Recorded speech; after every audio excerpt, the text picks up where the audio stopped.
स्वागत है आपका एक बार फिर से ब्रेक के बाद।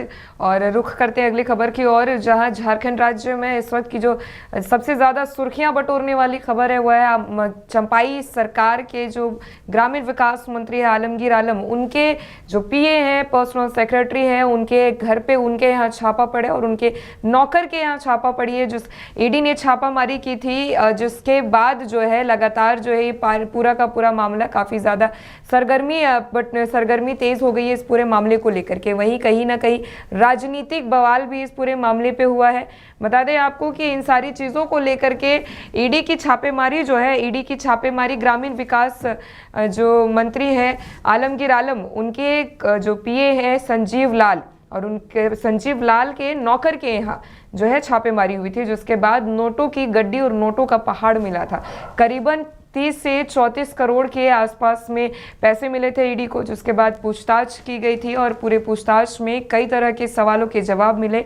हालांकि अभी फिलहाल 6 दिनों की जो है रिमांड में ली गई है, दोनों को ही, संजीव लाल और उनके नौकर जहांगीर को रिमांड में लिया गया है। ये मामला जो है एक लंबे समय से चला आ रहा है, 2023 से ही पूरा मामला जो है तुल पकड़ा हुआ है। और इसी मुद्दे पे अधिक चर्चा के लिए हमारे साथ सहयोगी पूजा जुड़ चुकी है न्यूज़ रूम से। पूजा, जिस तरीके से 2023 से जो है पूरा मामला जो सुर्खियां तुल पकड़ा हुआ है आलमगीर आलम के, माफ़ कीजिएगा, ये जो पीएमएलए जो है, ये पूरा जो मामला है तुल पकड़ा हुआ है। ऐसे में झारखंड राज्य में कई ठेकेदार की बात कर ले या फिर कई कारोबारी की बात कर ले, ईडी का जो कहर उन पे बरसा है। अब आलमगीर आलम की बारी है फिर से। पूजा।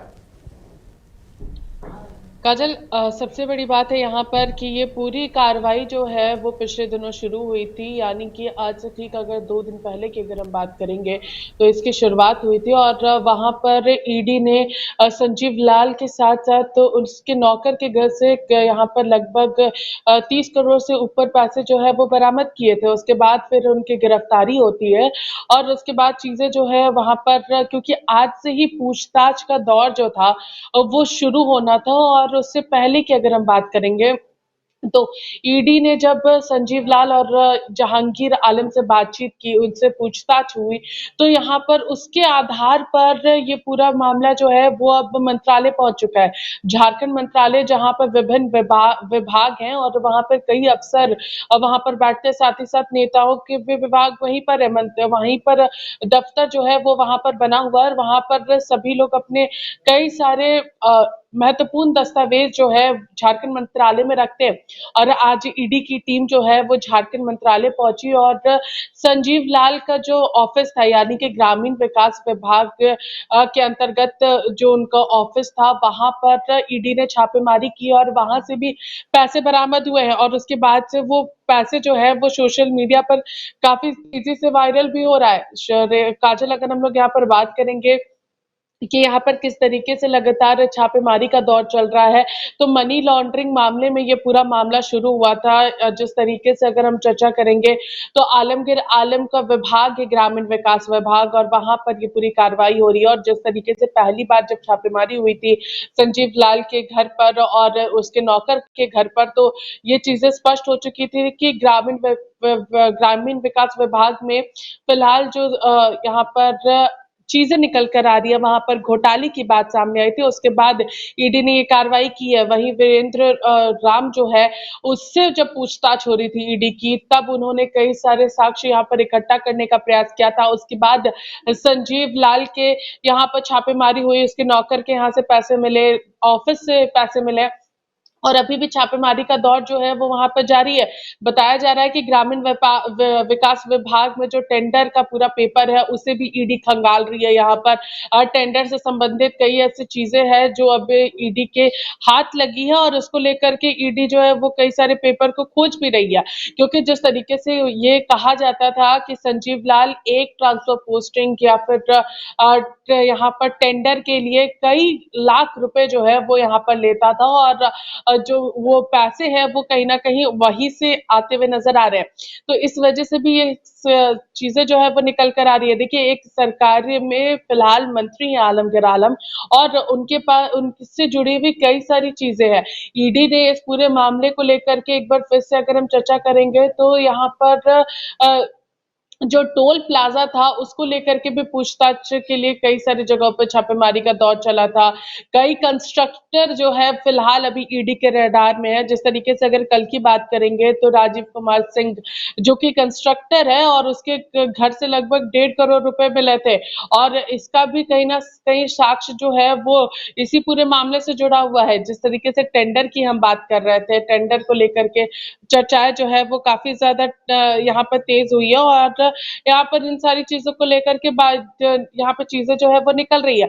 अगर हम ईडी की छापेमारी की बात करेंगे तो ईडी की छापेमारी जो है वो लगातार हम लोगों को देखने को मिल रही है और खास तौर पर उस वक्त देखने को मिल रही है काजल जब लोकसभा चुनाव जो है वो जो है वो यहाँ पर चल रहा है और झारखंड में 13 मई से मतदान शुरू होने और उससे पहले यहाँ पर ईडी की छापेमारी देखने को मिल रही है। ईडी की कार्रवाई हो रही है और काफी संख्या में आप अगर काफी बात करेंगे पैसों की तो यहाँ पर काफी सारे पैसे जो है वो यहाँ पर मिल रहे हैं। पैसों का ढेर जो है वो यहाँ पर देखने को मिल रहा है, पहाड़ देखने को मिल रहा है। लोगों के अंदर भी ये सारी चीजें सवाल उठ रहे हैं कि आखिर ये पैसे संजीव लाल के पास आए तो आए कहाँ से, किस क्या कुछ हुआ है, क्या कुछ चीजें थी कि यहाँ पर इतने पैसे आए। और जिस तरीके से अभी फिलहाल ईडी कार्रवाई कर रही है, पुलिस अभी लगातार जो ईडी की टीम है और वो यहाँ पर जो संजीव लाल का दफ्तर है वहां पर तलाशी ले रही है और खास तौर पर यहाँ पर ईडी की ओर से कहा भी गया है कि कोई भी व्यक्ति यहाँ से मंत्रालय से बाहर नहीं जाएगा। मंत्रालय में ही रहने का निर्देश जो है वो सभी कर्मचारियों को दिया गया है, कोई भी यहाँ पर बाहर नहीं जाएंगे। और अभी फिलहाल जिस तरीके से ईडी पूछताछ कर रही है, अगर काजल हम लोग यहाँ पर बात करते हैं संजीव लाल और जहांगीर आलम से, तो अभी पूछताछ का दौर जो है वो आज से शुरू हो चुका है। 6 दिनों के रिमांड पीरियड में 13 मई तक पूछताछ होगी और उसी बीच पहले ही दिन ईडी की ये बड़ी कार्रवाई झारखंड मंत्रालय जाकर के पहुंची है। तो यहाँ पर ये भी चीजें निकल कर आ रही है कि यहाँ पर संजीव लाल ने कई सारे राजनीतिक व्यक्तियों की और साथ ही साथ यहाँ पर अफसरों के बारे में भी बताने का यहाँ पर प्रयास किया। कई सारी चीजें उसने यहाँ पर रखी है ईडी के सामने। तो अब लग रहा है ऐसा कि कहा जा सकता है कि कई सारे राजनीतिक नेता जो है वो इस बार फंसते हुए नजर आएंगे इस पूरे मामले को लेकर के, क्योंकि ग्रामीण विकास विभाग में जो पूरी छापेमारी चल रही है, पेपरों को खंगाला जा रहा है, टेंडर्स के पेपर निकाले जा रहे हैं, तो इस पर सवाल उठने वाले हैं। काजल, जाहिर सी बात है, अभी तो ये पूरा मामला जो है लोकसभा चुनाव को लेकर के और भी ज़्यादा सुर्खियां बटोर रहा है और ऐसे में लगातार जो है विपक्षी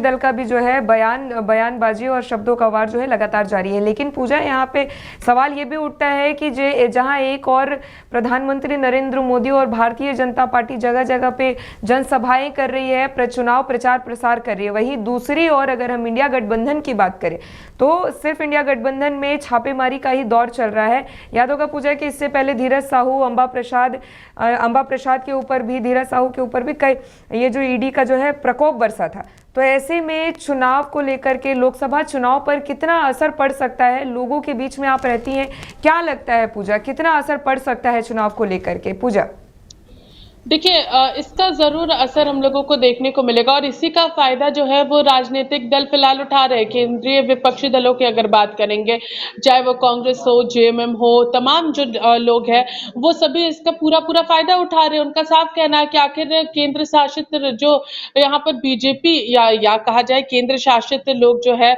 वो फिलहाल अगर यहाँ पर वहां पर क्यों नहीं हो रही है छापेमारी, ये यहाँ पर एक सवाल उठ रहा है कि आखिर छापेमारी का दौर केंद्र शासित राज्यों में क्यों नहीं हो रहा है।